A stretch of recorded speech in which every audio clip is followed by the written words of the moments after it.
Good morning, 8th graders. So this is the choice activity for metamorphic rock classification.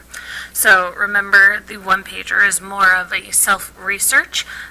This is a read and then create some tables and also, or not create some tables, interpret some tables and then answer some questions. So let's go over this. Choice activity, metamorphic rock classification. So metamorphic rocks are changed rocks. That is, that they have been altered from some other sedimentary, igneous, or metamorphic. So metamorphic can start at any of these three stages already. They may still possess some of the characteristics of the rock from which they were made. As a result, it is easy to make a mistake in the rock's classification. Metamorphic rocks are classified primarily on their texture of the rock and upon the mineral composition. Okay, so those are big. Because metamorphic rocks have been changed, they are usually very hard.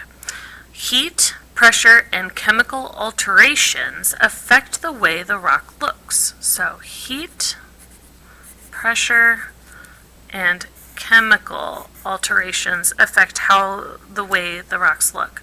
Thus, hardness is the third most important factor in classifying metamorphic rock. So hardness is a big deal. Not necessarily same hardness as like with the minerals and the Mohs hardness scale. Texture. The difference in the orientation or alignment of the crystals and the size of the crystals determine the texture of the metamorphic rock. There are two general texture groups, foliated and non-foliated. Foliated textures are those in which leaf-like minerals such as mica and chlorite are nearly all aligned parallel to one another. As a result, the rock splits readily upon a well-oriented, nearly parallel cleavage of the mineral particles. So this one is the one that I referred to like a book, or if you were listening to reading the text or watching the video. This is the one that's like a book where you can see the pages. They've been smushed out. This is a really bad book, but that's my drawing of a book. I'm just gonna book. Okay. Non-foliated textures are composed of either randomly oriented plated minerals or minerals that are not foliated. Metamorphic rocks that are non-foliated will break into angular pieces. So this is essentially like a rough break. Many times metamorphic rocks are non-foliated are called massive.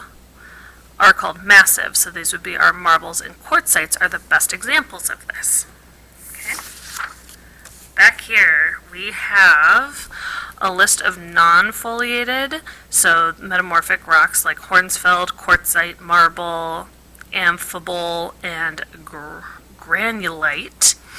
And they give some of like the common, how do we get there? How do we get to hornsfeld? Well, it's any fine grain rock that was placed under intense heat and pressure.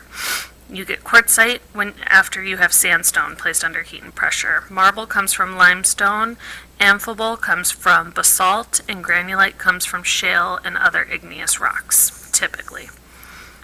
Foliated, you have slate, which comes from shale, and then if placed under more heat and pressure, you have shale turning into schist. Granite can turn into gneiss, and then a mixture of rocks gets you mignomite. Okay. So, the classification of rock is primarily based off of blank and blank compositions. Okay. Name the 5 most common metamorphic rocks. If you really just kind of look here, you get a lot of common metamorphic rocks. Okay. And then name the metamorphic equivalent to the following. So limestone turns into what? If we look up here, limestone turns into marble.